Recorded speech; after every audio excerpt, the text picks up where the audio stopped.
Welcome to Truth in the Spirit. I'm Patti Brunner, and this episode of Truth of the Spirit begins a new series called Watching Saints. I've always enjoyed reading biographies of saints, so when there's a screen version dedicated to a saint, that's a good thing, right? Well, not necessarily. Let me tell you about a movie called Noah that came out in 2014 that starred Russell Crowe. It was so far from biblical truth that I recommend that you stay far away from this movie called Noah when you have it in DVDs or Netflix or if it becomes on television. Even though Rotten Tomatoes gave it a pass and said that they admitted it had glaring flaws, but overall it said that Noah was an enjoyable movie, that the director deftly blends his own unique interpretation of the story with biblical power and mysticism. You know, I guess they gave him a pass for totally rewriting truth of Noah's story by calling it a unique interpretation.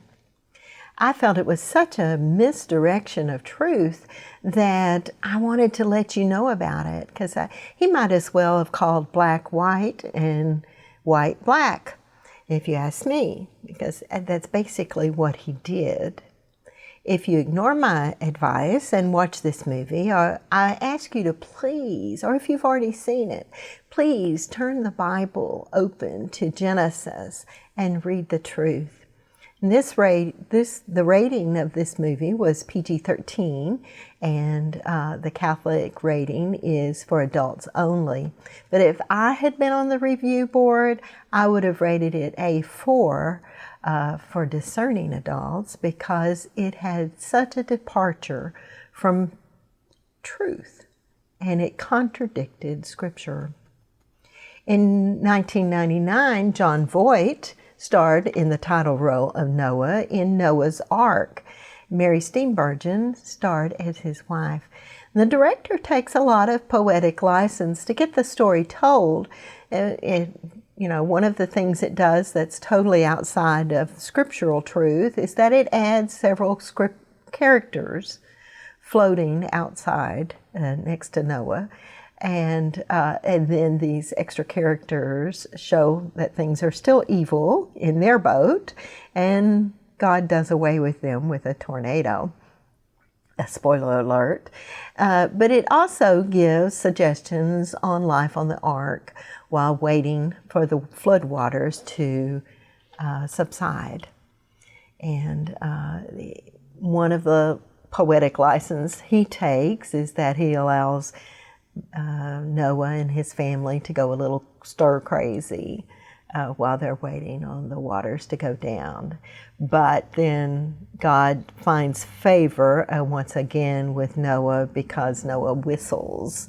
So that's a little different.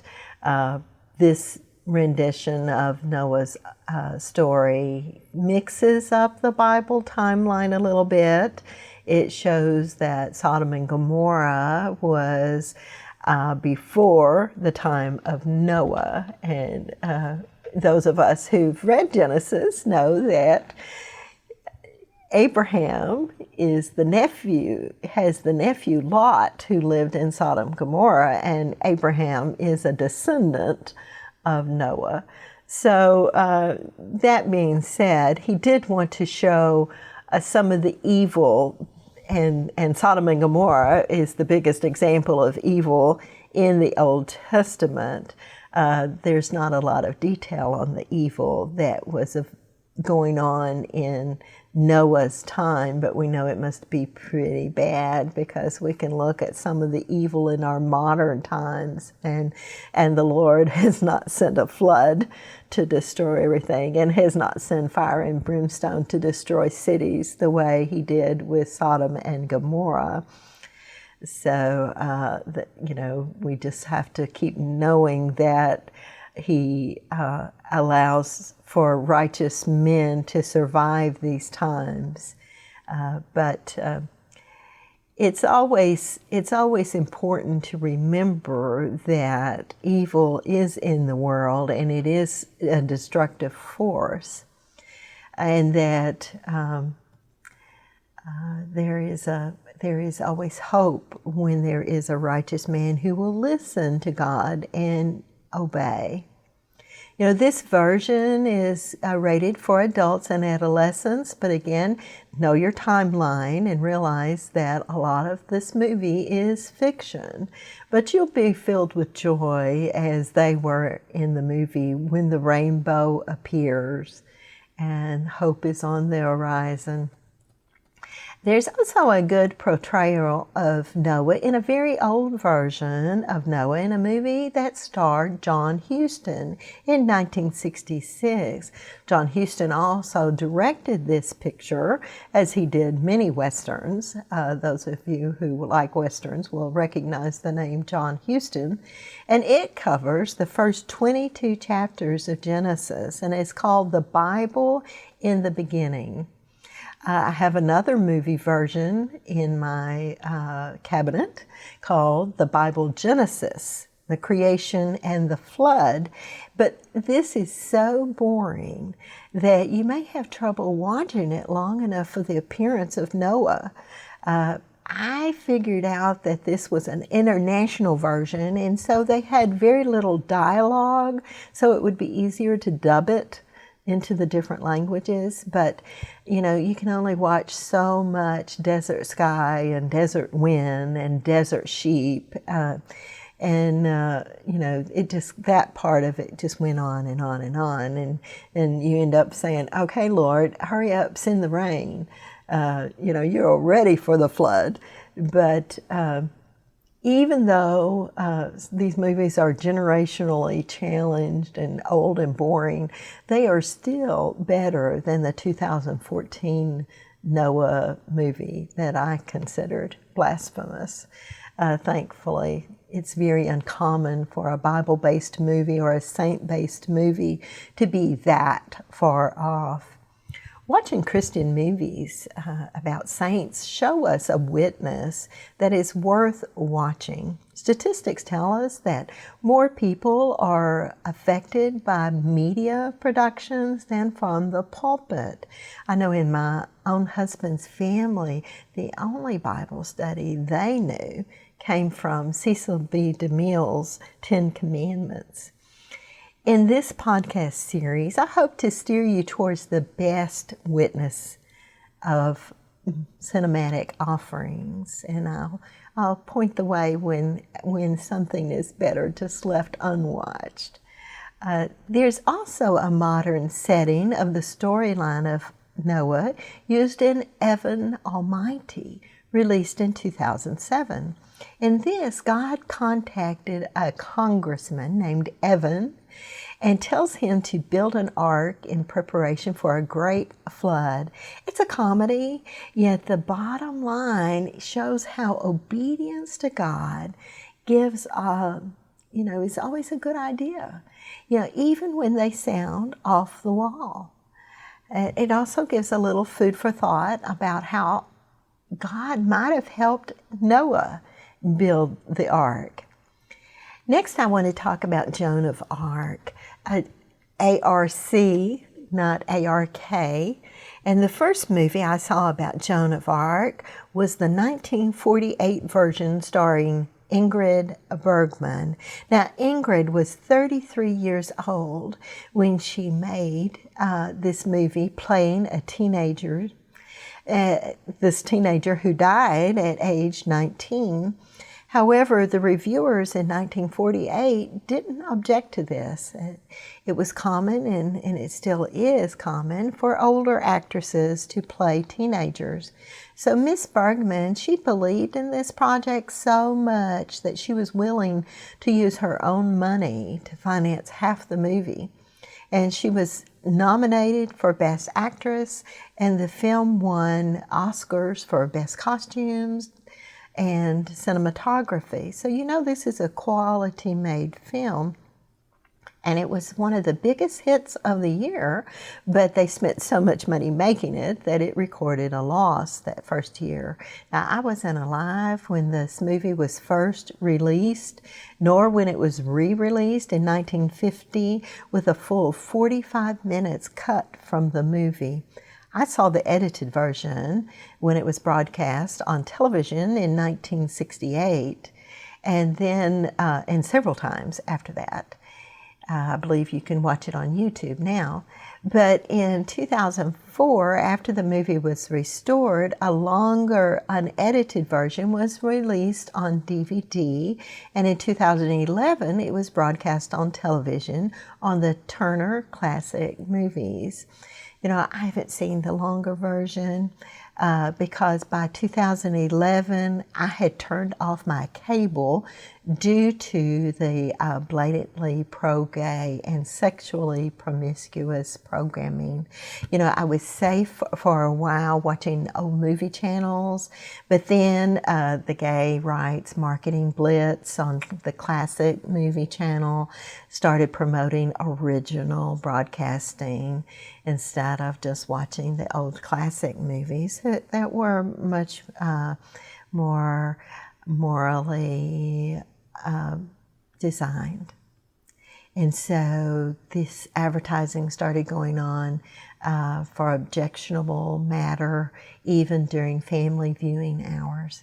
So in 2007, my husband and I made the decision as we prepared for a retreat to go on a media fast. Fasting is always good.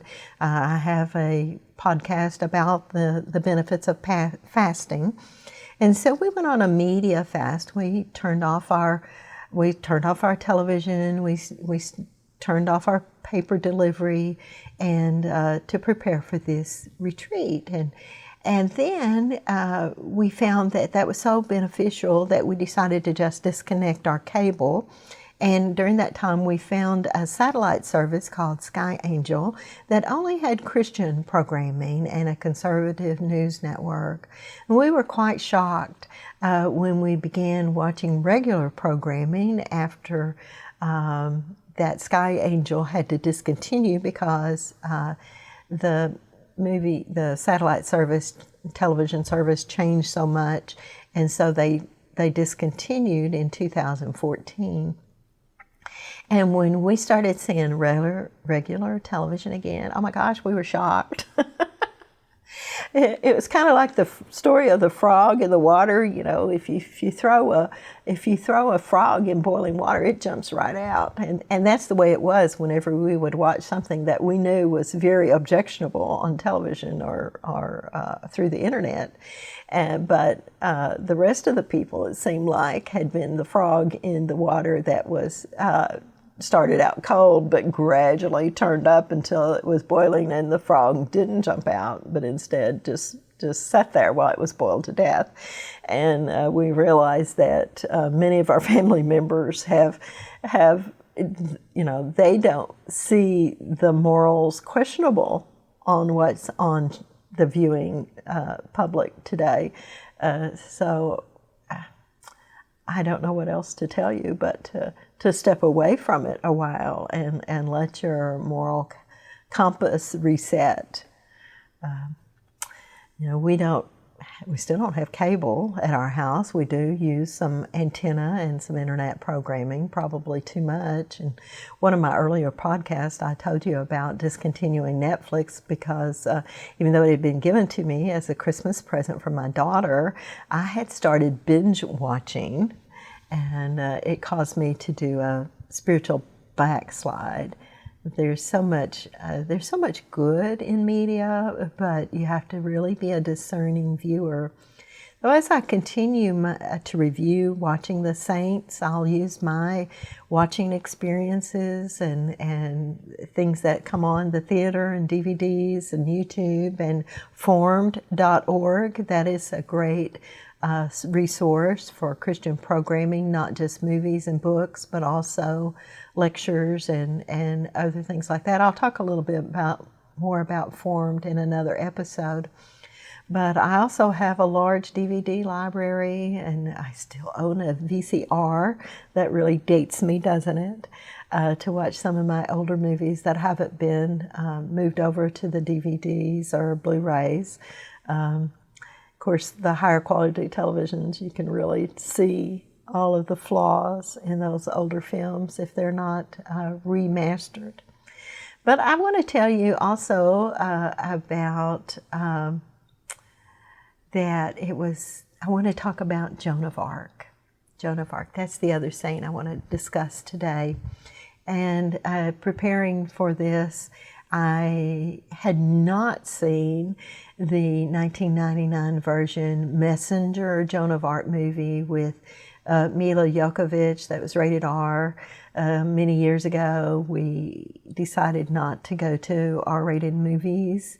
That was a personal choice, even though they are allowable as rated for adults.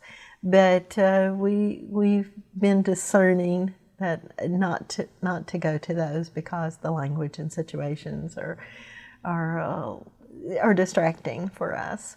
Anyhow, so I pulled this up on YouTube to watch it because I wanted to know what else was out there to suggest it. But usually the R rating is a tip-off that this is not going to be a movie that builds faith and builds families and or is hopeful.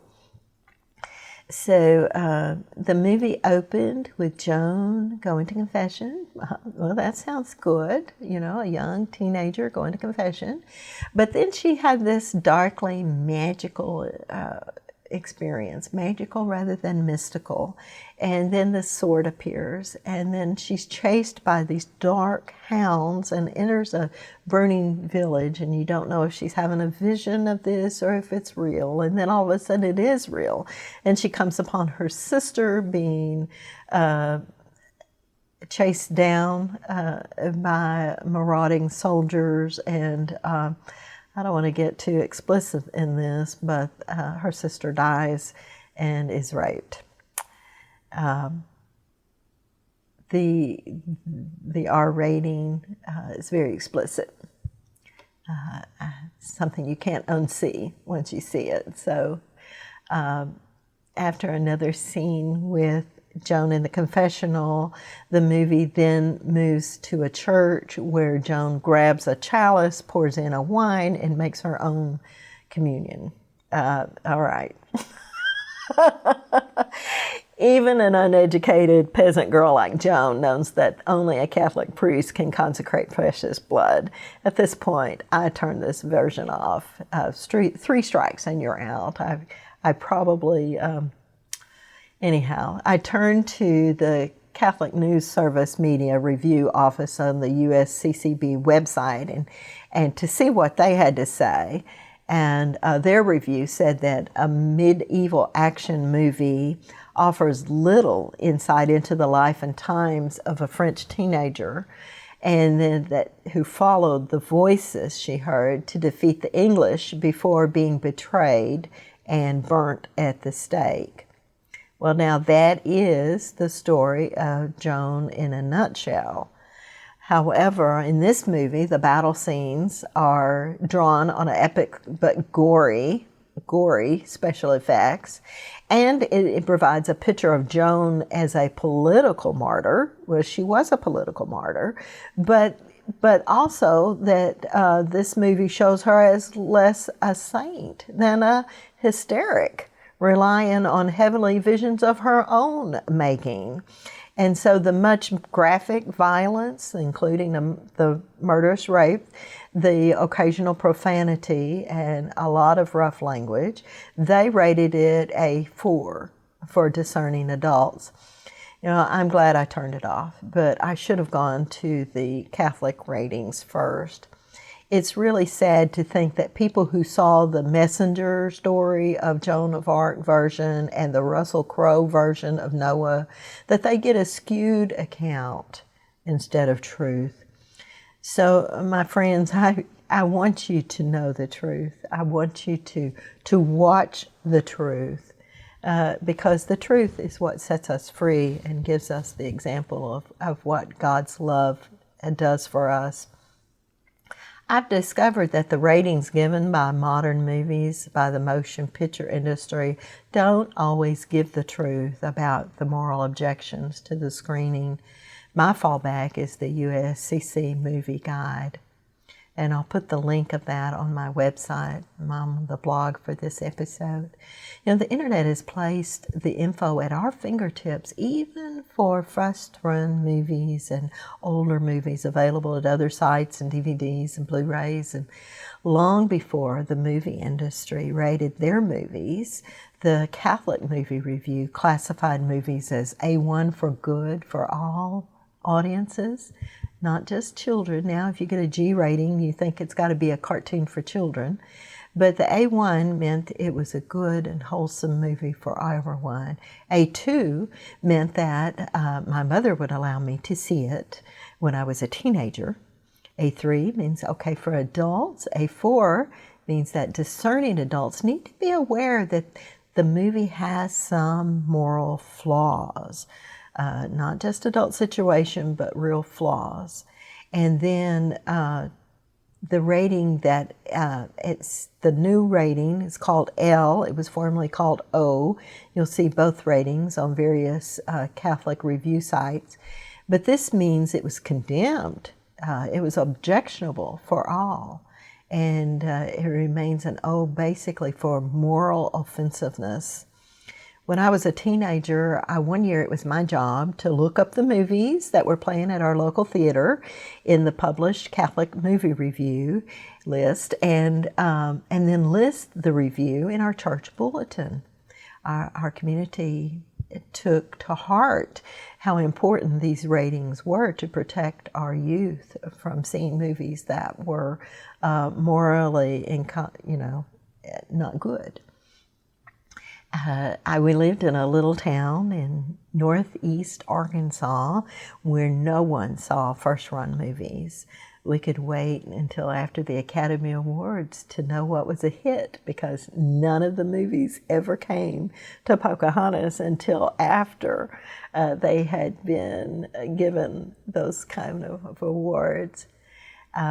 We also, in the summers, we had old movies that were free in the middle of the week. And since we Catholics didn't have church on Wednesday nights like our separated brethren, it was important that we didn't go to see one of the objectionable movies that played on Wednesday nights.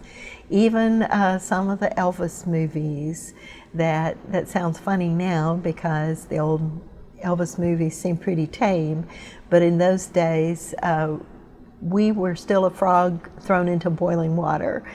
We had not been in that with the moral immorality hadn't tainted us. So in those days, by the time a movie was shown on television too, it was edited for family viewing. So if you watched any movie any night of the week or any time of the day, it had been edited for suitable viewing by the family. That's not the case today. Modern TV viewing omits this service on most of its channels. Just everyone bleep a word here or there, but that's about it. And you can actually turn on R-rated movies, and I guess with cable services, even worse than that during any time of the day. I'm not sure about that, but again, we need to be discerning in what we watch, what we allow into our memory banks. I remember going to a movie as a young adult that was rated by the movie industry as PG. That meant, in my book, that meant that it was fine for teenagers to go see it. I was an older teen, and I was looking forward to the movie because, based on previews and a popular song from the movie, it was going to be great. But I was sickened at the storyline of a heroic character making the choice for an abortion. And I looked up the rating when I got home, and I found it was O. So I caution you to double check the moral offensiveness of what you allow your children to watch and the things that you allow into your memory banks. Because we are all still forming our conscience. Even as adults, we still form and reform our conscience by what we allowed ourselves to read and watch. You know, watching objectionable subject matter that is shown, and it's shown not just as acceptable, but as heroic and worthy. These things have changed the moral compass of our country. Okay, so off the soapbox and back to the popcorn. My favorite film version of Joan of Arc was also created in 1999. It was first produced as a 3-episode miniseries and has since been available on television and DVD. It starred Lily Sobieski when she was 16, as she played Joan of Arc at the same age. And it also had well-known actors, Peter O'Toole, Neil Patrick Harris, Peter Strauss, and Olympia Dukakis, to name a few. And as I watched this film on DVD, I was so impressed with it that I Googled information about Joan of Arc's trial. And I found that the movie script was using word for word from the original trial records. Joan of Arc, also known as the Maid of Orleans, was canonized as a saint, even though she was burned at the stake by England in 1431 by being accused of being a cross-dressing witch and heretic. A few years later, after her death, the church reopened the trial records and completely exonerated her and declared her a martyr. The life of Joan of Arc is one of the best documented of her era. This is especially remarkable when one considers that she was not an aristocrat, but rather a peasant girl.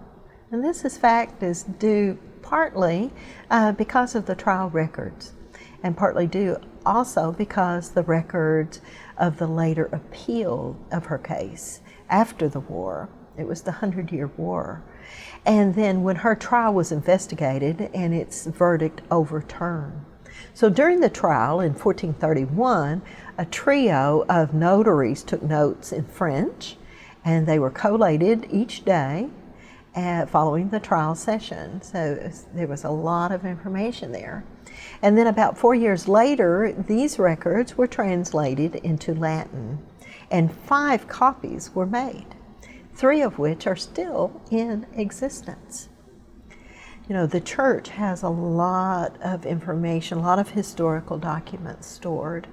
And so the lengthy investigations and the appellate trial during the 1450s produced additional information about the details and the behind-the-scenes activity during the process.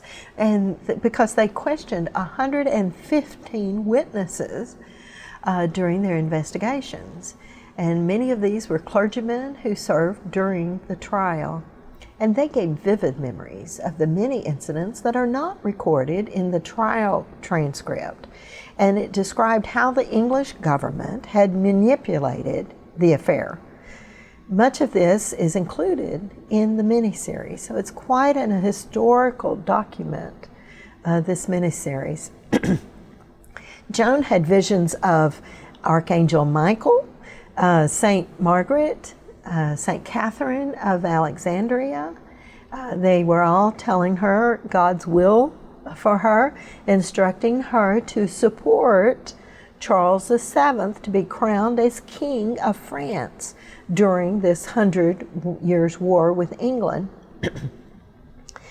Joan did dress in male clothing and armor, but was for her own protection, and especially in battle and later in prison to protect against rape. And she rode into the battle with soldiers and boosted the French morale. She underwent personal strife in battle as she faced her accusers and in prison. And this is a quality film, winning several Emmys and nominated for 4 Golden Globes. But even more than the awards, this movie accurately portrays the teenage saint that obeyed the Lord when he asked her to do something very difficult, and by being obedient, she changed the world. And now, Rotten Tomatoes also reviewed this movie. Don't pay any attention to them. I've found out that we really don't need to follow what Rotten Tomatoes say when it comes to Christian programming.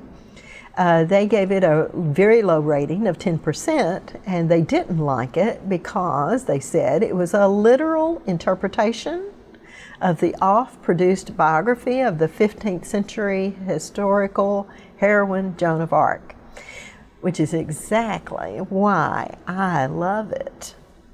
I also want to mention a television series called that was a modern takeoff on Joan of Arc that was called Joan of Arcadia. And it is a drama telling the story of teenager Joan Girardi. And she sees and she speaks with God. And then she performs the task she is given by him. The series originally aired on CBS for 2 seasons in September 2003 to April 2005. The show takes place in the city of Arcadia, Maryland, in the United States. And God appeared to the teenage Joan in the form of various people, including small children, teenage boys, elderly ladies, transients, or passerbys. And Joan is asked by God to perform tasks that often appear to be trivial or contrary, but also always end up positively improving a larger situation. Over the 2 seasons, God's influence on others through Joan's obedience is also visible in the choices she makes and the relationships that develop with those around her.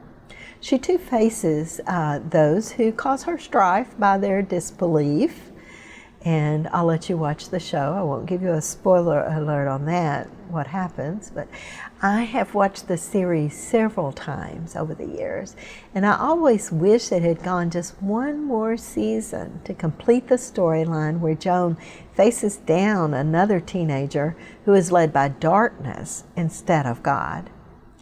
The theme song, What If God Was One of Us, certainly helps describe the premise for the show as Joan encounters God one-on-one. And I believe that YouTube it currently is offering the Joan of Arcadia series, and it's available on DVD also. You know, the good news is that God did come as one of us, and he continues to encounter us one-on-one. Watching Joan of Arcadia helps us to recognize that fact. As we look truthfully at Noah and Joan of Arc, we see 2 saints who listened to God when the world around them was full of evil or falling apart. Some would say that that's the condition of today's culture. By following these 2 saints' example of listening to God and then stepping out of our comfort zone to do what he asks us to do, we can be a catalyst for changing the world, even to bring God's salvation to the world and overcome evil through his grace. As Tom Rohr says in his podcast, Wonderful Life, one person can make a difference. I'll end with a prayer that I found on the Laudate app from Don Swager's reflection blog, dailyscriptures.servantsoftheword.org. This prayer is, Lord Jesus, please make me vigilant and attentive to your voice, that I may heed your call at all times. May I find joy in your presence and delight in doing your will. Amen. You've been listening to Watching the Saints, a movie review series on Truth of the Spirit with Patti Brunner. I invite you to subscribe and come back for more. With the Holy Spirit, there's always